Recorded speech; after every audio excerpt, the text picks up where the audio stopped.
Welcome back to another episode of How Good Are X Traits, and today we're gonna take a look at Ranger. So we're gonna analyze all the core trait lines for Ranger. The elite specs will come in another video. I will cover them and give you my take on the traits, when you should use them, when you should not, how good they are, maybe they need a rework. So this will be a rather long and somewhat dry video, but for all the theory crafting and build crafting enjoyers out there, this will be for you. So grab a cup of tea and enjoy the ride. As always, special shout out to all my dear supporters that help me keep the lights on. And now without much further ado, let's jump straight in. So this video is aimed to new players and veterans alike that just want to talk about the class and want to even understand more and maybe have some nice debates with me. If you want to know more about Ranger's weapons, then be sure to check out this video. But now let's start with the first trait line. The first trait line being Marksmanship. Marksmanship is very DPS oriented. So it's focused on power DPS. But you can see I'm here on my heal elect druid and still I'm running it. You will see this is actually quite interesting. So you and your pet will inflict invulnerability with your first attack in combat. This seems like quite bad, yeah, just on its own. Because 5 vulnerability once a fight is not enough. But you will see that is actually one of the key mechanics of this trait lines. Your opening strikes inflict cripples as well, so you get cripple and vulnerability. And your opening strike, so the first attack, will also have a guaranteed crit. So this is already something that is quite good. Not necessarily here on the heal druid, but on a power DPS build, this is already, especially from competitive modes, not a bad thing. But you will see there are some other synergies there. Then you have Stone Form. Use lesser Signet of Stone when you use an elite skill, activating a Signet grants Might and Fury. So the second part is the more aggressive one, which grants you, so to say, Fury and Might uptime, and it's quite nice because your Signets are already most of them quite aggressive, and that means that makes sense. It's a good trait, I think, quite well designed. And the passive, when you use an elite skill, is quite fun because of course that procs it as well. And Signet of Stone is a defensive one because you, for 5 seconds in PvE, shorter in PvE, you will gain no power damage. And that's actually quite cool. I think that's a really cool trait. It's not always the most useful because you will see there are better ones here to take, but it's a really cool idea of a trait. I like that design. Then you have Hunter's Gaze. That's a quite boring trait. On a 1 second internal cooldown, ICD, gain might when you strike a foe based on their percent health. So if they are below 25%, you get 3 might. If they are above 75%, you get no might. And if they are below 75%, you get 1 might. So I think that's a boring trait, but somewhat okay in competitive modes. In PvE, you would never take that. Then you have Clarion Bond. That's the trait that I meant. It's in any game mode a very, very strong one. Cast Lesser Call of the Wild when you swap pets. It's a blast finisher, grants Fury, Might, Weakness to enemies, and Swiftness. It's just a very, very strong one whenever you swap pets, which is an instant cast thing that you can do when you are CC'd as well. So it's really, really, really strong. And you will take that in all game modes because it's just really strong. Of course, if you're playing a full DPS build, you would go for something else. But even then, there are not that many DPS increases here. Yeah, it's just like wounds. So this is a very, very safe one. Then you have Wolf's Song. Canine Beast abilities apply vulnerability and reveal nearby enemies. The reveal is actually really strong in competitive modes. The vulnerability can be good, but it's not that crazy. It's more in PvE, you take it because you deal increased strike damage against vulnerable enemies. So that means 10% damage all the time in PvE. Then you have Farsighted. That's again a very interesting trait for all game modes. Range of skills deal increased strike damage. So again, 10%. Damage is further increased for foes above the range threshold. So that means that you get 15% more damage against enemies above the threshold. And it's 600. So if you're far away, you get this damage buff. If you are not far away, you just get 10% more damage on weapon skills. This one will always give you 10% more damage. So I would say both of them are valid in PvE. In competitive modes, you would typically take Farsighted if you don't have any canine pets. But in PvE, I think this is the better choice. And this one can be good if you have to do a lot of mechanics where you are above 600 range, but typically that's not the case. So I think it's actually quite interesting that you have 2 DPS buffs. One of them is only for weapon skills, but you can choose it if you know that you will deal a lot of damage from more range. I think that's actually interesting design, even though the traits themselves are not that exciting.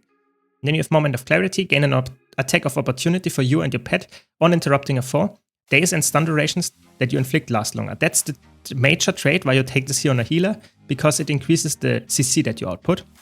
And that attack of opportunity can be very strong in competitive modes, or even in PvE if you know that it will be a very hard-hitting attack, for example, like, I don't know, Greatsword 2, that deals a lot of damage on one single hit, 50% more damage on the next attack after CCing is insane if you interrupt the foe.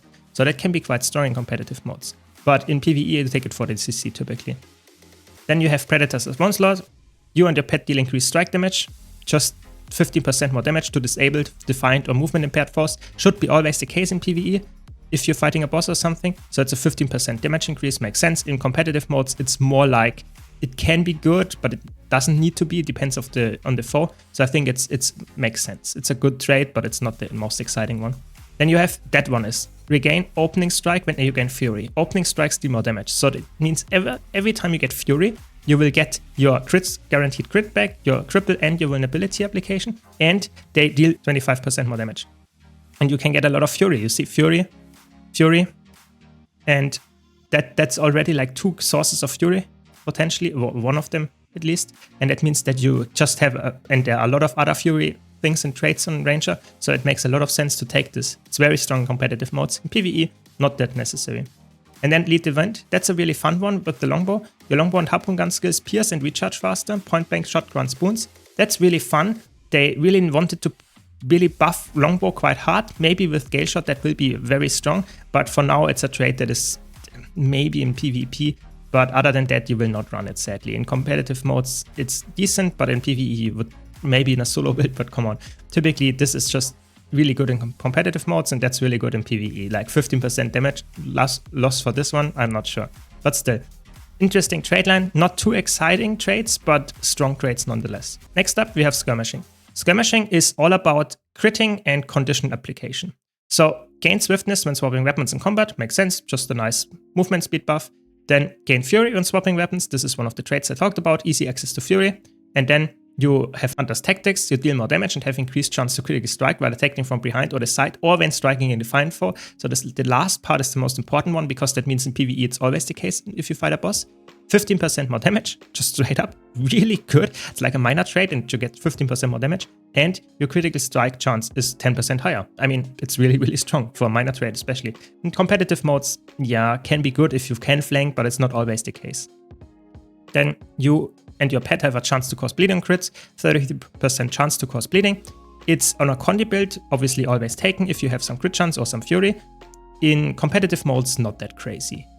Then when you successfully evade an attack, gain vigor, that's more like it for competitive modes. You get a lot of vigor, and on an 8-second ICD, of course that's a different duration for the game modes, but I think this is a very, very strong trait for all game modes if you don't have vigor. And it's very, very strong, of course, in PvP, because vigor is like amazing there. Then you have Trapper's Expertise. That's a trait that you will only take, of course, if you take traps, and even then it might not even be the most exciting one or best one. Increase the duration of boons and conditions applied by traps, just a little bit more damage. If you take a lot of Condi traps, that makes sense, just more damage by them, or healing even. Offensive tracks inflict triple, that's just a cover condition. I would say that's a trait that can be good, but it's more like a PvE trait. In competitive mods, it's like memeing around, to be honest, because that's just so good, you would always take that one. Then you have Fang and Claw. Feline, Avian, and Drake pets gain increased precision and ferocity, just more damage for them. Beast skills grant Fury out a Ranger, another chance of getting Fury. It's, I would say, very niche. If you take Feline, Avian, and Drake pets, that can be good, but even then it's like not insane, because Fury is like not the most important thing to get. Even on a like support build, it's very easy to cover that, and for yourself, typically it's not always necessary. So I think it's a cool idea of a trait, but it's not always the most important one. This one is more exciting. You and your pet gain power, just 120 power. Gain additional power while wielding a sword, so 240 power if you wield a sword, really, really strong. And successfully evading an attack grants might on a 1-second ICD. So that's I would say a quite like boring trait, but it's a strong trait. A lot of damage that you get possibly here. For all game modes, that is. I think it's just very, very worthwhile to take over that. And then you have Hidden Barbs, that's the Condi one. Bleeding you inflict is more dangerous. Those two together obviously go very well, just increasing the damage here by 33%. And you have a lot of bleeding possibly applications, so Hidden Barbs is like a very boring trait again, but very strong. Just increasing the damage of bleeding, you will always take that on a Condi build. Then you have Quick Draw, that's a really cool trait, in the opposite to all the boring traits here. When swapping weapons, gain quickness, that's nice, but the second part is more important. The next Ranger weapon skill you use will recharge faster.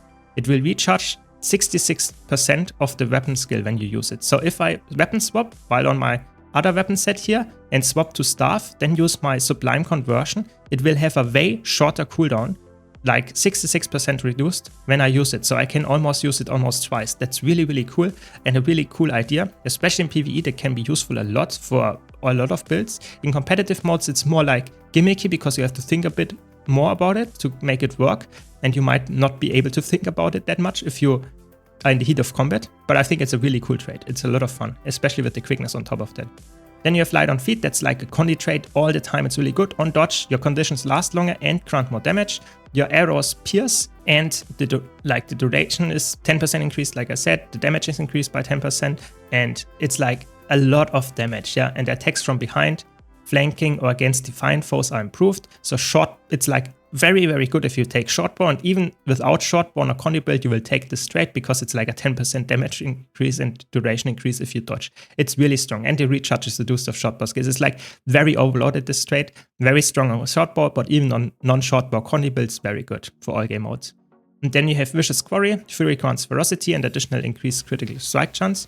That's really strong, of course, because that means that you have 40% with Fury crit chance. It makes it very easy to crit cap, and you get more ferocity, so that's always the power damage option. And when struck while below the health threshold, gain Fury. That's okay, not that exciting, but can be quite strong because it's another source of Fury. So overall, very, very strong trait line as well, and has some niche traits, but if you take this trait line, you know what you're doing typically and have a lot of damage potential. On a power condi build, it's really strong. Before I go to the next trait line, I want to mention, if you like this video, be sure to leave a like, and if you want to see more deep dives like this, be sure to subscribe. But now, let's talk about Wilderness Survival. Wilderness Survival is the defensive tanky trait line. Very not support focused, I would say it's quite selfish. So you see that here already, you recover endurance more quickly, 25% faster recharge of your dodge, strong. Then you and your pet gain protection when you dodge roll. Very nice synergy here. Whenever you dodge, you get more protection uptime in combat, and your protection heals you each interval, your pet as well. And that's very high in PvE, but it's even in competitive modes, it can be a very good source of healing because you dodge often, you get protection, and that heals you. It's really strong. And don't forget, protection already is strong on its own without the healing effect. So really good for all game modes. Then you have Child of Earth, create muddy terrain when you use the healing skill. That's like a competitive mode trait only. It's a survival skill. You will see that that's the most important part here. The immobilize can be nasty and be slow, but other than that, it's more like for the survival skill usage. It's quite fun, but not that exciting. Then Oak Heart Solve. It's very boring trait, just less strike damage that you take while you have Regen, 5% damage reduction, and your Regen, you get Regen when you get bleeding, poison, or burning on a 10-second ICD. That's like quite boring, quite strong if you really want to go for Regen, but typically you don't need to do that. And I would take that one in competitive modes, and I would take that one if I take any Devourer or Spider pets, so they deal more damage, and you get more expertise. That's the second more important part. So if you're playing a condi build, you will take this even if you don't have the Spiders or Devourers, because that means you will just get more expertise, and it's a really strong stat. So I think this one here is very boring, can be strong to some extent, but the other twos are probably a little bit more suited for most builds, even though 5% damage reduction isn't bad.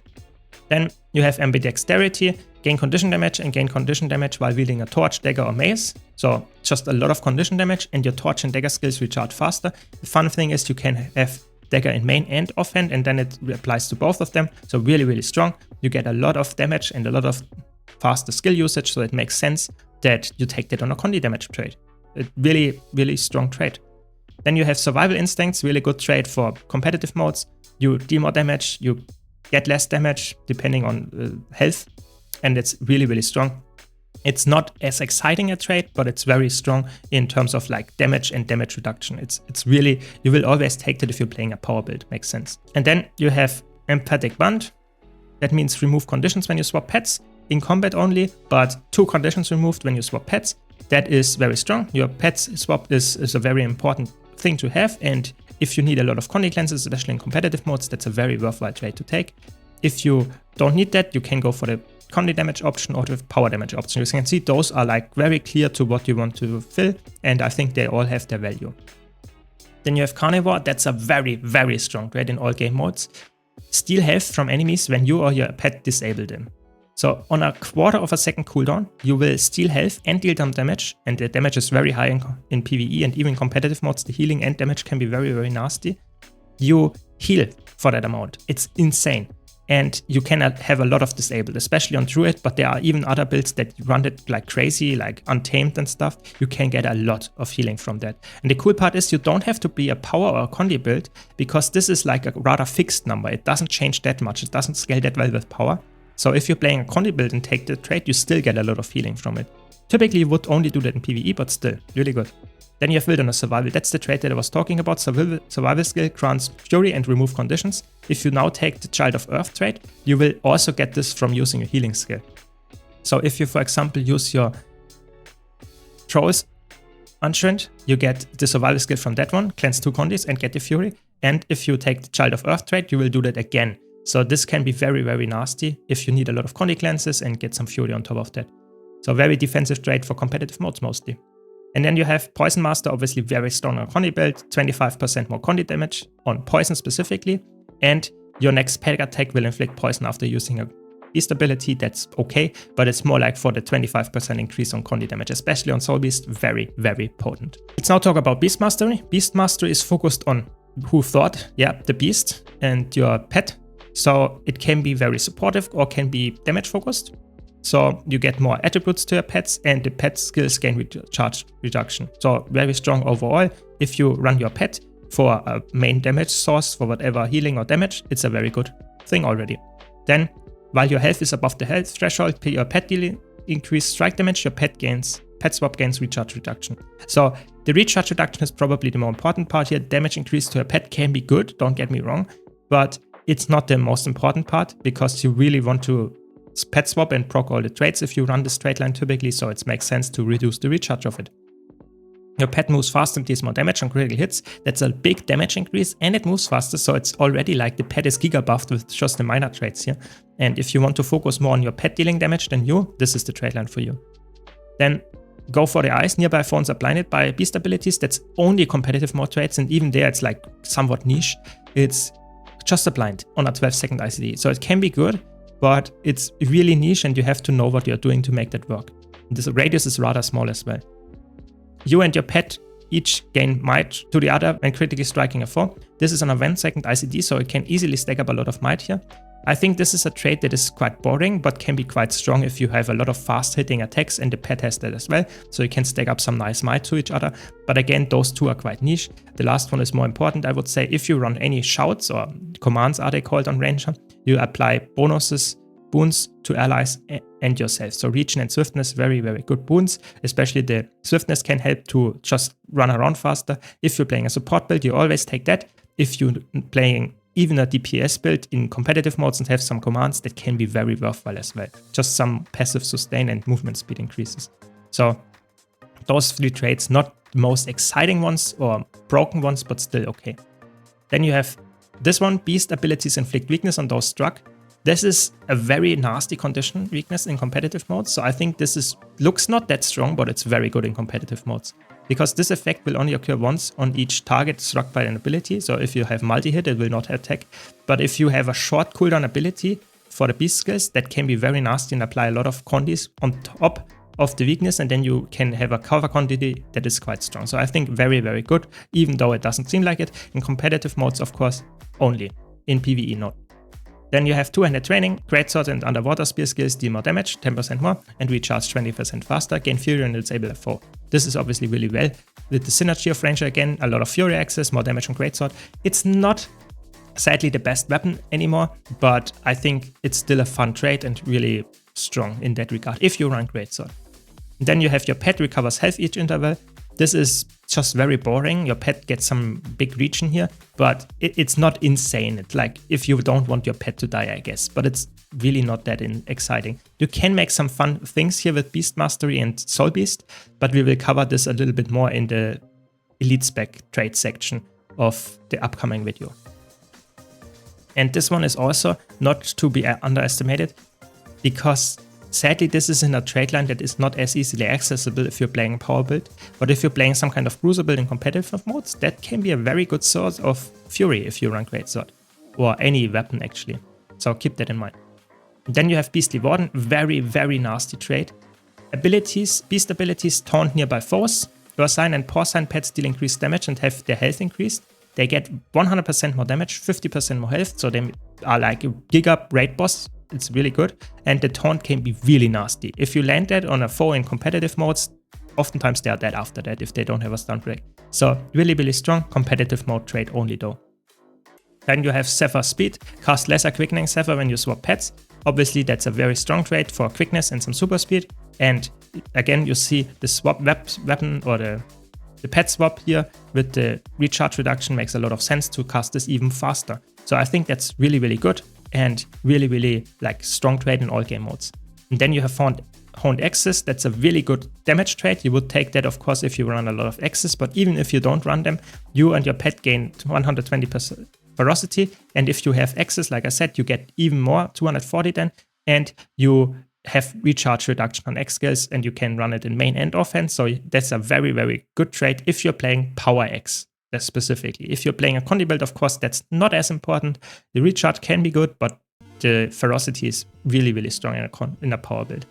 And lastly, we have Nature Magic, which is the support trait line. You will take that whenever you play support. Or if you want to be a selfish bruiser in PvP, you can still take this. So let's take a look at the traits. Your beast skills grant reach around the ranger.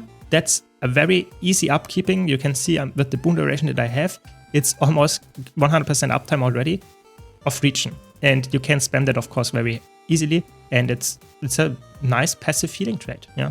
Then Fortifying Bond, when you gain a boon, it's shared with your pet. Very strong trait, because that means you can upkeep a lot of boons, obviously, in PvP, even in competitive modes on your pet. So it's stronger, it dies slower, and it moves faster. So a lot of good things to share with your pet. And then Lingering Magic, you and your pet gain increased concentration. 240 concentration is not to be scoffed at, and regeneration you apply is more effective. So it's a very, very strong minor trait, especially for a healer, because 20% more healing is very good. So that means that you almost guaranteed will be the one that applies the regen healing to your allies if you have the healing druid. Really, really strong. And that's why one of the traits why druid can be run as a, so to say, 10-party healer, because it's very, very helpful to have a lot of passive heals and to just apply regen to everybody, and then they will get healed even if you are not there. It's really strong. Then Bountiful Hunter, it's a damage increase per boon that you have, so very good if you're running a DPS build, but typically this trait line is more focused on supporting. Your pet deals increased strike damage for each boon affecting it as well. Those is a nice synergy with this trait here, but typically it's not like the big DPS increase. It's okay if you really wanted to go for it, but typically you would rather take that one. Grant regen to nearby allies when you use a healing skill, so even more regen uptime. You and your pet gain healing power based on your power. So you get a lot of healing power, means more healing from regen, more healing from your healing skills. Very strong. And in all modes, if you need some revive, you can go for that. Cast Search and Rescue when you begin reviving an ally. So that means that your pet will help. And your Moa pets grant barrier to nearby allies with the beast ability. So if you run a Moa, that's a nice thing to get some more barrier. But it's more for the Search and Rescue because it helps, so to say, to revive someone faster because the pet helps you as well. So, and grant some regen on top of that. So I think it's an interesting trait, somewhat niche. This one is always good in a healer, and that's, of course, a DPS trait. And then you have Evasive Purity, very strong trait. Dodging removes a condition from you. Heal yourself if you remove a condition this way. So dodging removes a condi and heals you typically 500 in competitive modes. Very strong trait. Would always take that if you want some bruiser build or something like that. It's only for yourself, but very, very strong. In PvE, I would say it's typically not as important. If you run a solo build with this trait line, I guess, but I would not run this trait line typically in a solo build. And then you have Spirited Arrival, grant boons to nearby allies when swapping pets. This is very basic, just some might and fury when you swap pets. It's quite easy to upkeep some more fury and might if you have this trait. That's why you take it on a heal druid here. But in competitive modes, I don't know if you would take that. It's quite basic. You would probably take rather this one. Grant nearby allies regeneration when you use the Wohan skills. Heal allies when you grant them regen. That's obviously really good. I would say in PvE you can swap those two. If you need more healing, you go for this one. And Wohan skills are already very powerful, and if you take this, it gets even better. If you need more might and fury, like for example this build, then you go for Spirit Arrival. And this one is more like a solo or PvP trait. And I would say they all have the niches, so that's good enough. Then you have Nature's Vengeance. This is a trait that got reworked like a lot of times. Spirit slams again when they finish shaking. So after 3 seconds, they will slam their second attack again. That can be very fun because that means they will just apply all the stuff twice. But you need to run a lot of spirits, and even then you can see I'm running 2 and I'm not taking this trait. So it's not the best trait. It can be very fun if you have a really good setup for it, but only then. Then you have Protective Ward, cast lesser guard when swapping pets. The guard is just damage reduction for yourself for 4 seconds. and gain might when your pet receives damage. So that's really fun, really interesting. The pet takes some damage from you and gets some might for it. But in PvE, you would never take that. And in competitive modes, I don't know. I guess if you needed some tankiness. In PvE, don't get me wrong, you can still take it, of course, if you need some damage reduction. But your pet dies quite fast if you take a big hit, you know, or if your allies take a big hit. I don't know. It feels an interesting design, interesting trait, but it quite needs to make that work well. It's much better to take this one. Beast abilities, heal allies around the ranger. 20-second ICD, you have a big healing, give some protection, some vigor on 300 radius. It's just really, really strong. Nice boons, nice healing, somewhat normal radius. It's good. It's a good trait. And you would take that typically if you're on the straight line. You can see the straight line is very support focused, but has some interesting damage or cruiser traits in there as well. So overall, I think Ranger has a very clear designed trait line design.